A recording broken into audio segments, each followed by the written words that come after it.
На романтична вълна и следващия репортаж ще ви разкажем за така наречените бързи срещи и други любопитни начини как да срещнем половинката на живота си. За това каква е връзката между неуспешните бракове и професията ни, както и защо хората се разделят. Нека видим. Вече е късно и не можете да избягате. Първата среща е факт. В началото ентусиазмът е голям, а човекът слабо познат. Но какво се случва тогава, когато на петата минута безнадежното положение е повече от ясно? Така наречените бързи срещи дават отговора. Необвързани мъже и жени се събират, за да разкажат един на друг всичко за себе си в рамките на 8 минути. Изследванията показват, че времето е достатъчно, за да преценим човекът от среща. По време на бързите срещи всеки има едно картонче, на което записва имената на хората, с които се е срещнал и съответно дали иска да направи последваща среща с хората.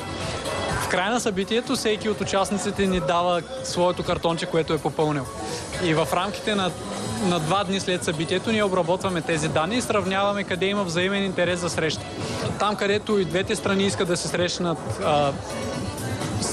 след спиддейтинга, разменяме контактите, които са ни дали и вече оставяме нещата в техни ръце. Ето и друго, също безболезнено предложение за първа среща.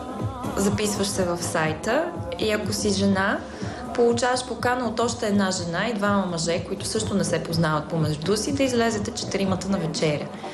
Бързата среща съвсем не означава и бърза раздяла. Казва се, че продължителността на връзката до голяма степен зависи и от професията. Хората, които са отдадени на кариерата и това е приоритет номер 1, обикновено нямат добри лични връзки. В един момент магията просто си отива.